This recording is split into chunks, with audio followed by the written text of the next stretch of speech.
আজ রান্না করে দেখাবো করলা দিয়ে আলু ভাজি। আসসালামু আলাইকুম ভিউয়ার্স, সবাই কেমন আছেন অবশ্যই কমেন্ট করে জানাবেন। আমি তার জন্য করলা ভাজি করার জন্য নিয়ে নিলাম করলা, কুচি কুচি করে নিচ্ছি, বিচিগুলো আলাদা করে নিচ্ছি। অনেকে হচ্ছে বিচি খেতে চান না, আর আপনারা যদি বিচি সহ করলা ভাজি খেতে চান সেক্ষেত্রে বিচিগুলো ছাড়ানোর কোনো প্রয়োজন নাই। তো আমি করলা কাটা হয়ে গেছে, এখন করলার মধ্যে আমি লবণ দিয়ে দিব। লবণ দিয়ে ভালো মতো কচলিয়ে তার তিতাটা বের করে নিব। তারপরে হচ্ছে দেখতেই পাচ্ছেন কিভাবে আমি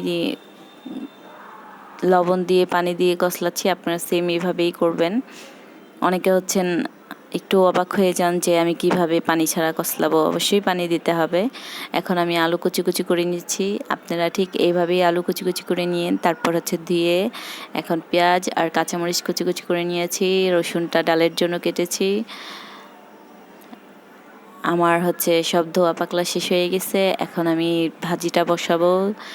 কড়াইয়ে তেল নিয়ে নিয়েছি, কড়াইয়ে তেলে আমি এখন পেঁয়াজ দিয়ে দিলাম। পেঁয়াজটা হালকা লাল হলেই তার উপরে আমি দিয়ে দিব সামান্য পরিমাণ হলুদের গুঁড়া। আর আপনারা হচ্ছেন অনেকে করলা ভাজিতে হলুদের গুঁড়া খান, কারণ কালারটা সুন্দর আসে। অনেকে হচ্ছেন করলা ভাজিতে হলুদের গুঁড়া পছন্দ করেন না। তো যারা পছন্দ করেন না তারা একবার ট্রাই করে দেখবেন, দেখতেও সুন্দর লাগে, খেতেও মজা লাগে গরম গরম ভাতে করলা ভাজি। সামান্য পরিমাণ হলুদের গুঁড়া দিয়ে দিলাম, তারপর দিয়ে দিচ্ছি সামান্য পরিমাণ লবণ। লবণটা দিয়েই আমি দিয়ে দিব আলু আর করলা কুচি, দিয়ে নাড়াচাড়া দিয়ে একটু ঢেকে দিব।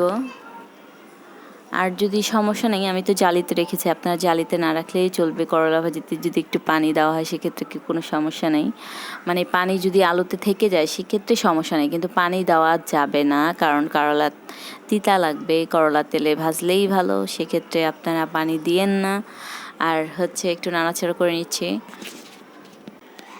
কখনোই কোনো ভাজি শুরুতেই দেওয়া যাবে না কাঁচামরিচ, কারণ কাঁচামরিচ সিদ্ধ হয়ে গেলে বা অনেক লাল হয়ে গেলে সেক্ষেত্রে ভালো লাগে না। অর্ধেক সিদ্ধ হয়ে গেছে, তারপর আমি দিয়ে দিচ্ছি কাঁচামরিচ কুচি পরিমাণ মতো। আপনারা যদি ঝাল বেশি খান সেক্ষেত্রে কাঁচামরিচের পরিমাণ বাড়িয়ে দিবেন।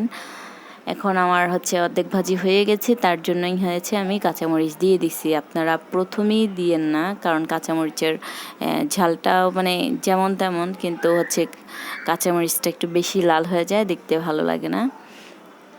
তো একটু নাড়াচাড়া দিয়ে আমার ভাজিটা প্রায় শেষ পর্যায়ে, দেখতেই পাচ্ছেন ভাজির কালার চেঞ্জ হয়ে গেছে, ভাজি হয়ে গেছে, পুরোটাই সিদ্ধ হয়ে গেছে পানি ছাড়া। আমি জালিতে রেখেছিলাম, দেখতেই পেয়েছেন ফার্স্টে। আর হচ্ছে দেখেন সব রেডি, দেখতে কতটা সুন্দর ডেলিশিয়াস লুক, খেতেও দারুণ।